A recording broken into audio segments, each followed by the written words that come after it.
This 1899 portrait of a mother and daughter looks peaceful until you notice what's hidden in the child's eyes. The photograph arrived at the Smithsonian's National Museum of African American History and Culture in Washington, D.C.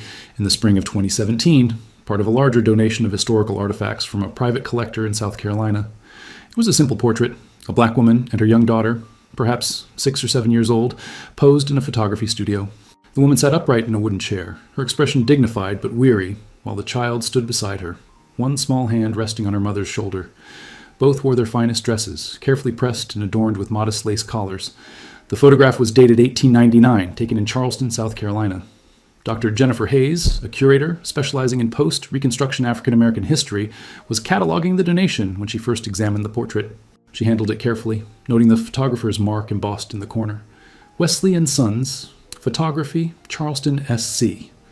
The image was remarkably well preserved, the sepia tones still rich and clear despite more than a century having passed. Jennifer set it aside with dozens of other photographs, intending to include it in the museum's growing collection of late 19th century family portraits. But something about the photograph nagged at her. She found herself returning to it throughout the day, studying the faces of the mother and daughter. There was something in their expressions, particularly the child's, that felt unsettling. The girl's eyes were wide and unblinking, staring directly at the camera with an intensity that seemed inappropriate for a child her age. Her mouth was set in a tight line, not quite a frown, but far from the forced smile many children wore in old portraits. Jennifer decided to scan the photograph at high resolution, a standard procedure for preserving delicate historical images. She placed it carefully on the museum's specialized scanner, adjusting the settings to capture every detail. The machine hummed softly as it worked, and minutes later a digital file appeared on her computer screen. She zoomed in, examining the woman's face first, the lines around her eyes, the set of her jaw, the careful way her hand rested in her lap. Then she moved to the child. Jennifer enlarged the image further, focusing on the girl's face, and that's when she saw it. At first, she thought it was a flaw in the photograph, a spot of damage or discoloration. But as she zoomed in closer, her breath caught in her throat. There, reflected in the child's eyes, barely visible but unmistakable once you knew to look for it, was an image that didn't belong. It was a silhouette, a human figure, suspended in the air, dangling from what appeared to be a tree branch. The reflection was tiny, distorted by the curve of the child's cornea, but it was there. Jennifer's hands began to tremble as the implications settled over her like a weight. She zoomed in further, adjusting the contrast and brightness, trying to convince herself she was wrong. But the more she enhanced the image, the clearer it became. The child had been looking at a lynching, and the photographer had captured it, preserved forever in the reflection of a 6-year-old girl's eyes. Jennifer couldn't sleep that night. She lay in her apartment in Northeast D.C., staring at the ceiling, her mind racing through the implications of what she had found.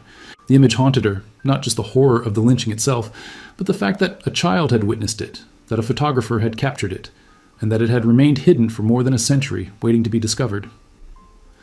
The next morning she arrived at the museum early and went straight to the archives. She needed to know more about Wesley & Sons Photography, the studio that had taken the portrait.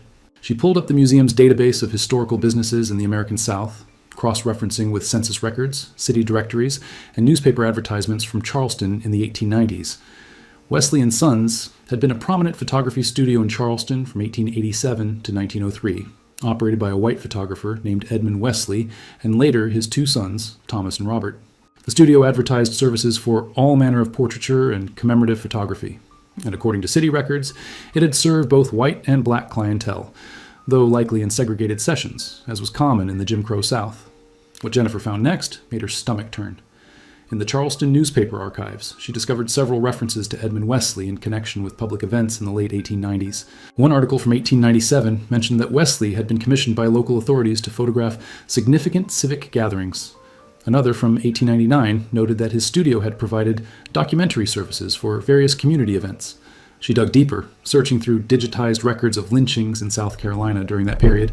The documentation was sparse. Many lynchings went unreported or were deliberately obscured by local authorities, but a few cases had been recorded by anti-lynching activists in northern newspapers.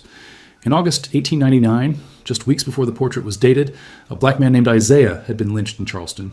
The newspaper account was brief and cold. Isaiah, colored, accused of assault on a white woman, was taken from custody by a mob and hanged. Authorities are investigating. No further investigation was ever recorded. No one was arrested. The man's full name was never published, nor was the name of the alleged victim. It was, Jennifer realized with growing horror, just another entry in the brutal ledger of racial violence that had defined the post-Reconstruction South. She pulled up the high-resolution image of the portrait again, zooming in on the child's eyes. The reflection showed a figure hanging from a tree, and in the background, barely visible, she could make out the shapes of other people, a crowd. This wasn't a secret, late-night murder. This was a public spectacle, a lynching attended by dozens, perhaps hundreds of people, and Edmund Wesley, or one of his sons, had been there to document it. Jennifer sat back in her chair, feeling sick. Had Wesley been commissioned to photograph the lynching? Or had he simply been there, like so many others, to bear witness to the horror? And how had this portrait, taken on the same day, in the same location, ended up with that terrible image reflected in a child's eyes? She knew she needed help. This wasn't just a historical artifact anymore. It was evidence of a crime, a testimony to violence, and a window into a world of terror that black families had been forced to navigate every day. Jennifer picked up her phone and called Dr. Marcus Ellison, a historian at Howard University who specialized in lynching and racial violence in the American South. If anyone could help her understand what she had found, it was him. Marcus arrived at the museum 2 days later, his expression grave as Jennifer led him to her office. She had sent him preliminary scans of the photograph, but he insisted on seeing the original. She handed it to him carefully, and he held it up to the light, studying it in silence for several minutes. "I've seen hundreds of photographs from this period," he said quietly. "Family portraits, studio shots, commemorative images, but I've never seen anything like this." He set the photograph down and looked at Jennifer. "Do you know who they are? The mother and daughter?" "Not yet," Jennifer admitted. The donation came with minimal documentation, just a note saying the collection had been found in an estate sale in Charleston. No names, no family history. Marcus nodded, his jaw tight. "We need to find out who they were, and we need to understand exactly what happened that day." Over the following weeks, Marcus and Jennifer worked together to reconstruct the events of August 1899 in Charleston. They combed through newspaper archives, court records, church registries, and the personal papers of anti-lynching activists who had documented racial violence during that period. Slowly, a picture began to emerge.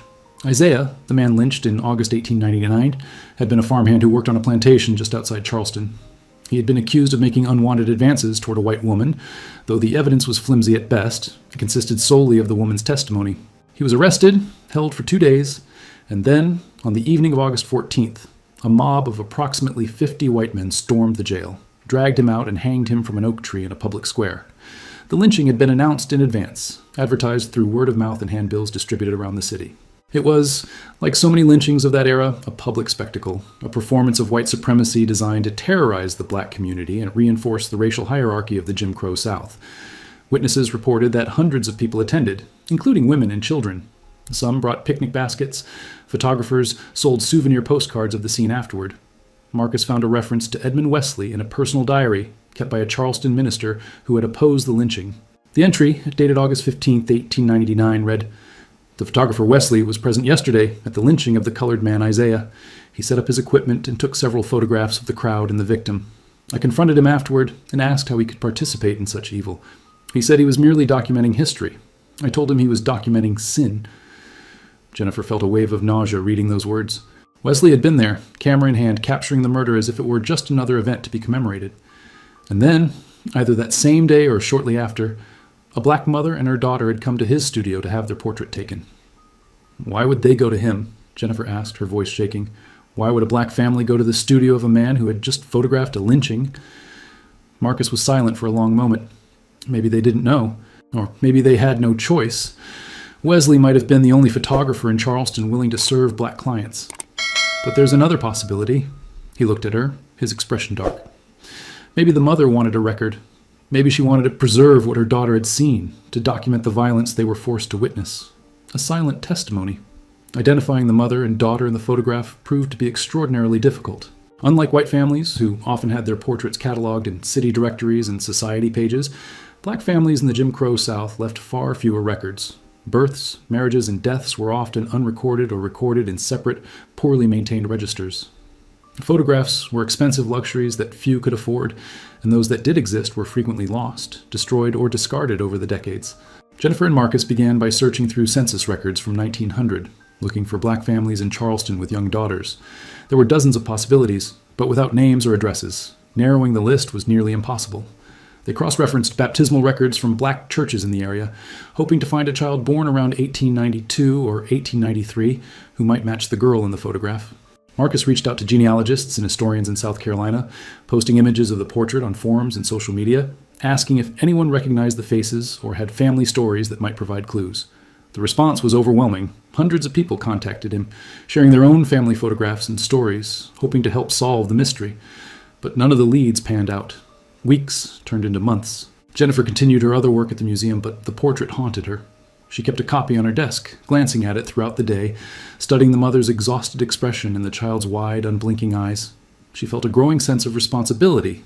These women deserved to be known, to be remembered by name, not just as anonymous victims of history. Then, in early November, Marcus received an email from a woman named Patricia Dawson, a retired librarian living in Columbia, South Carolina. She had seen his post about the photograph and believed she might have information. Her great-grandmother, she wrote, had lived in Charleston in the 1890s and had spoken about witnessing a lynching as a child. Patricia had a few old family documents, letters, a Bible with birth records, and she was willing to share them. Marcus and Jennifer drove to Columbia the following weekend. Patricia greeted them warmly, inviting them into her modest home filled with bookshelves and framed photographs. She led them to her dining room table, where she had laid out several items: a worn leather Bible, a stack of yellowed letters tied with string, and a small photograph in a cracked frame. "This is my great-grandmother Ada," Patricia said, pointing to the photograph. It showed a woman in her 60s, her face lined with age, but her eyes bright and sharp. She passed away in 1964, but I remember her stories.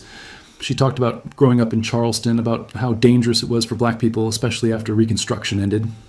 Marcus picked up the Bible carefully, opening it to the family records page. Written in faded ink were names and dates. Ada Price, born March 12, 1893, Charleston, SC, daughter of Esther Price and Robert Price. Jennifer felt her heart race.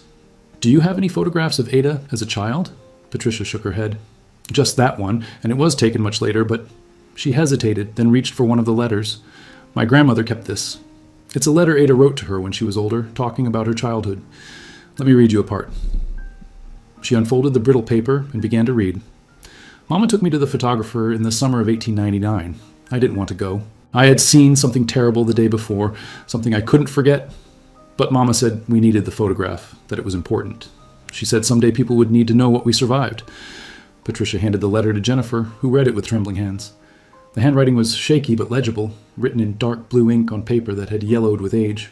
Ada had written it in 1958, 5 years before the March on Washington, during a period when the civil rights movement was gaining momentum and old wounds were being reopened.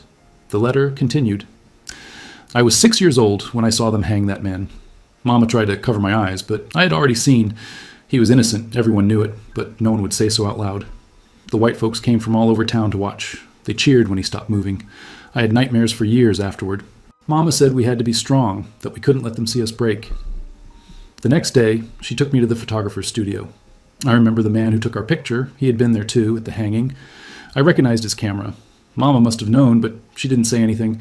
She just held my hand and told me to look straight at the camera to let them see what they had done to us."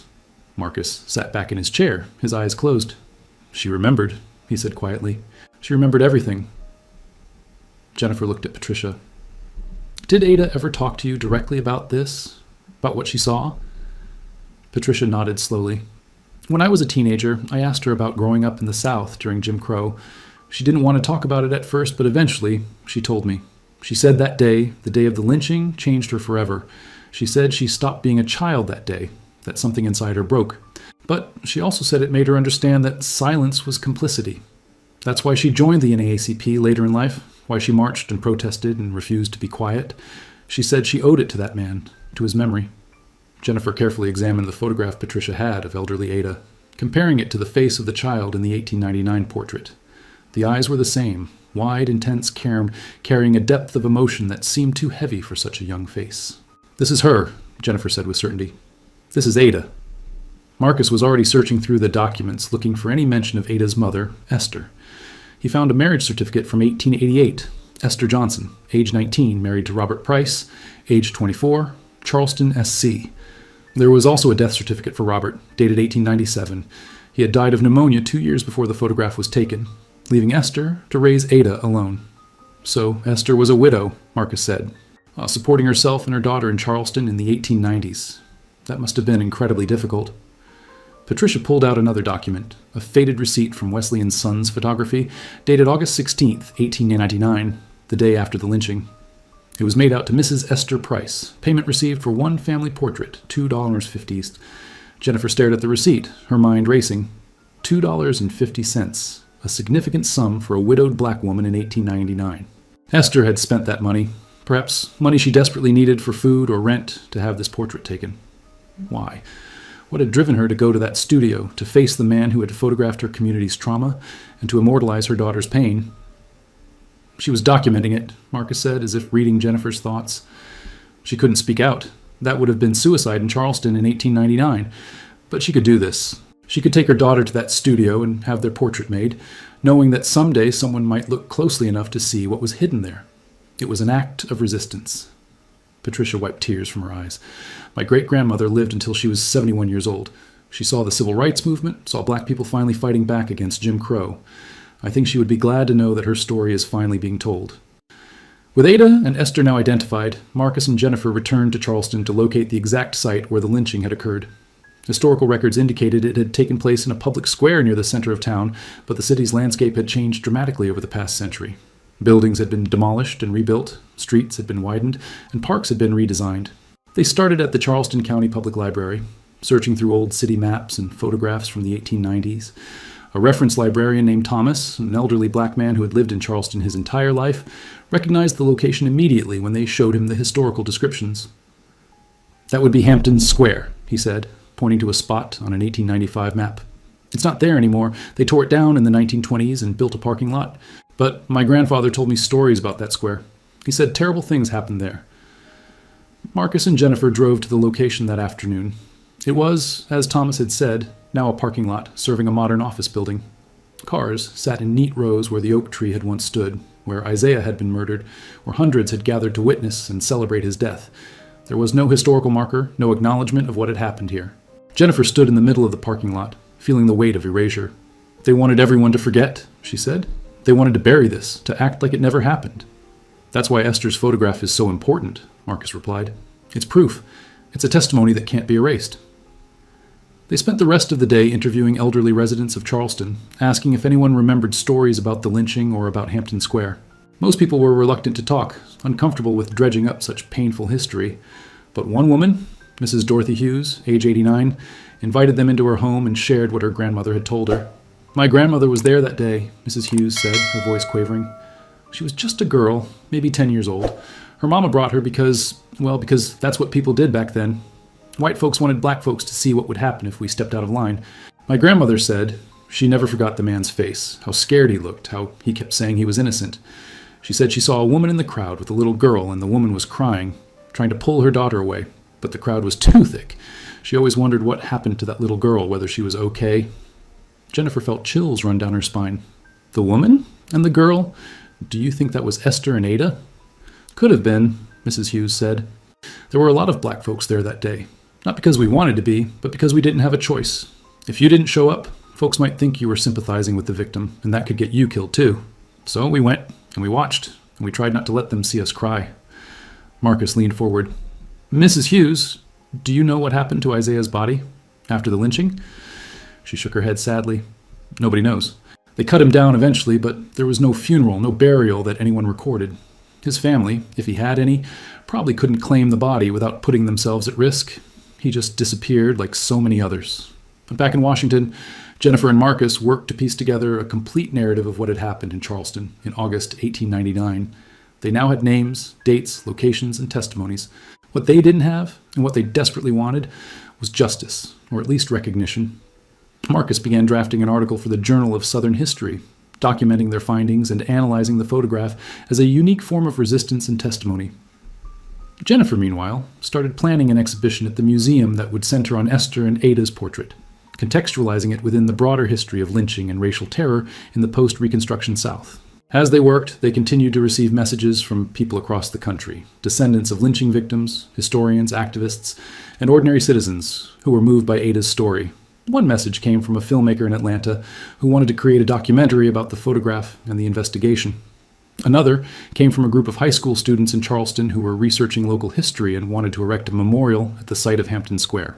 But not all the responses were positive. Jennifer received several angry emails from people who accused her of stirring up old hatreds and demonizing the South. One message, unsigned and vicious, read, "That man got what he deserved. You people need to stop dragging up the past and move on." Jennifer deleted the message, but it stayed with her. The photograph had become more than a historical artifact. It was a flashpoint, a reminder that the past was never really past, that the violence and trauma of Jim Crow still echoed in the present. One evening, as she was preparing to leave the museum, Jennifer received a phone call from Patricia Dawson. Patricia's voice was excited, breathless. "I found something," she said. "I was going through more of Ada's things, and I found a diary. She kept it during the last years of her life. And there's an entry about the photograph."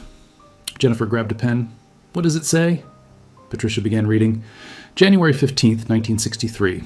I am an old woman now, and my memory is not what it was. But I remember that day in 1899 as clearly as if it were yesterday. I remember the heat, the smell of sweat and fear, the sound of the crowd. I remember my mother's hand gripping mine so tightly it hurt. I remember looking up at that man hanging from the tree and thinking, they killed him for nothing. And I remember the photographer, the white man with his camera, capturing it all like it was a celebration. When Mama took me to his studio the next day, I wanted to run. But she told me, we have to do this, baby. We have to let them see what they did. I didn't understand then, but I do now. That photograph, my eyes, they hold the truth. And someday when I'm gone, someone will look close enough to see it." Jennifer felt tears streaming down her face. Ada had known. She had understood, even as a child, that her mother was creating a record, a testimony that would outlast them both. "There's more," Patricia said. "Ada wrote that she wanted the photograph to be made public someday, that she wanted people to know what happened. She said, if my suffering can help someone understand, then it wasn't for nothing." Jennifer wiped her eyes. "We're going to honor that, Patricia. We're going to make sure everyone knows." The exhibition, titled Witness, A Child's Eyes and the Truth They Hold, opened at the National Museum of African American History and Culture in March 2018. The centerpiece was Esther and Ada's 1899 portrait, displayed in a climate-controlled case with specialized lighting that allowed visitors to see the haunting reflection in Ada's eyes when viewed from the correct angle. Surrounding the portrait were panels explaining the history of lynching in the American South, the specific events of August 1899 in Charleston, and the story of Esther and Ada Price. Photographs of Hampton Square as it had looked in 1899 were displayed alongside modern images of the parking lot that now occupied the site. Excerpts from Ada's diary and letter were printed on the walls, her words a powerful testament to survival and resistance. Marcus gave the opening speech, his voice steady but emotional. "For too long, the history of racial violence in America has been sanitized, minimized, or erased entirely. We build monuments to the Confederacy while ignoring the thousands of black men, women, and children who were murdered in its shadow. This photograph, this remarkable, heartbreaking image, is a counter-monument. It is evidence that cannot be denied, testimony that cannot be silenced. Ada Price carried this trauma her entire life, but she also carried the truth. And now, thanks to her courage and her mother's foresight, we can finally bear witness to what they survived." The exhibition drew thousands of visitors in its first week. People stood in long lines to see the portrait, many of them weeping as they read Ada's words and examined the reflection in her eyes. Teachers brought school groups, using the exhibition as a teaching tool about the realities of Jim Crow and the importance of confronting difficult history. Journalists from national publications wrote articles about the discovery, and the photograph went viral on social media, sparking conversations about racial violence, historical memory, and the ongoing struggle for justice.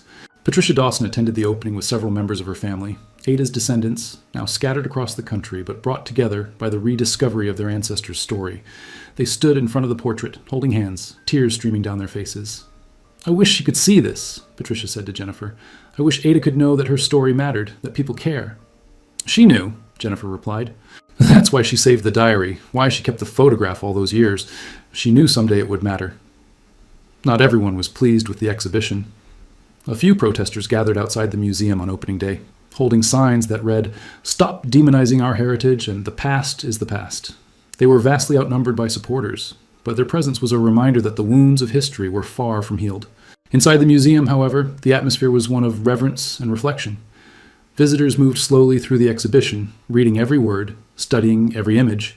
Many left comments in a guest book provided by the museum. One entry, written by a young black woman from South Carolina, read, "Thank you for telling this story. Thank you for making sure Ada is remembered. We are still here because of women like her." In the months following the exhibition's opening, the impact of Ada's photograph extended far beyond the museum walls. In Charleston, a coalition of community activists, historians, and local officials came together to discuss how to properly memorialize the site of Hampton Square. After months of debate and public hearings, the City Council voted to install a historical marker at the location, acknowledging the lynching of Isaiah and the broader history of racial terror in Charleston. The marker, unveiled in November 2018, read, "On this site, formerly known as Hampton Square, Isaiah, surname unknown, was lynched by a mob on August 14, 1899. He was one of thousands of African Americans murdered during the era of racial terror that followed Reconstruction. This marker stands as a testament to those who suffered and died, and as a commitment to truth and reconciliation." Marcus and Jennifer attended the unveiling ceremony, along with Patricia Dawson and several of Ada's descendants. The event was somber but powerful, with speeches from civil rights leaders, local ministers, and descendants of lynching victims from across South Carolina. A local gospel choir sang, "Lift every voice and sing," and the crowd stood in silence for several minutes, honoring the dead. Jennifer noticed that not everyone in attendance was supportive. A small group stood at the back, arms crossed, faces hard, but they were outnumbered by those who had come to bear witness, to acknowledge the truth, and to commit to building a more just future. The photograph also inspired changes in education. School districts in South Carolina, Georgia, and Alabama began incorporating lessons on lynching and racial terror into their curricula, using Ada's story as a primary source. Teachers reported that students were deeply moved by the photograph, that it made the history real in a way textbooks never could.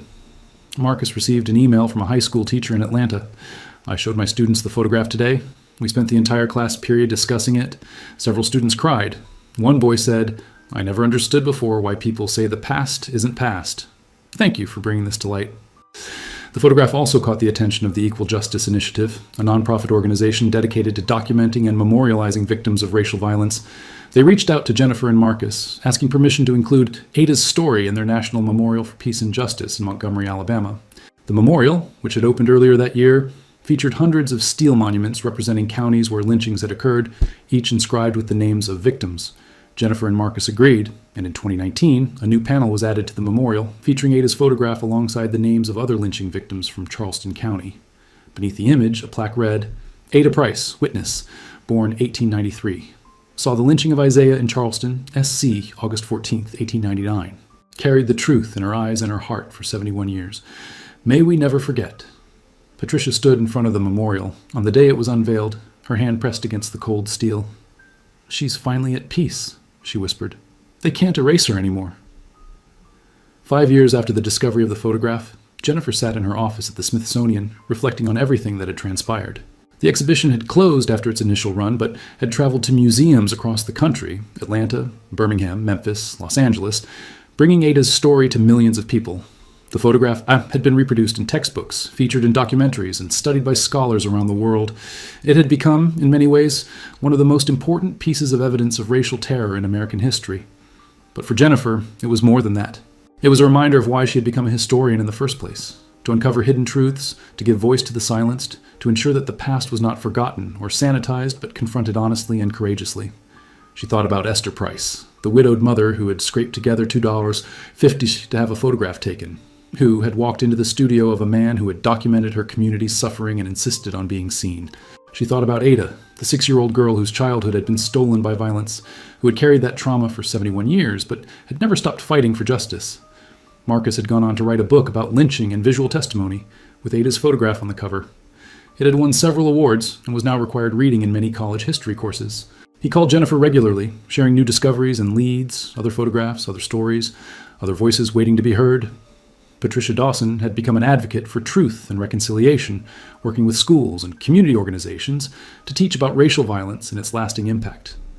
She often gave talks about her great-grandmother, showing Ada's photograph and reading from her diary. "We can't change the past," she would say, "but we can choose how we remember it, and we can choose to do better." The photograph itself remained in the Smithsonian's collection, preserved in a temperature-controlled vault when not on display. It had been digitized and made available online, allowing researchers, educators, and descendants to access it freely.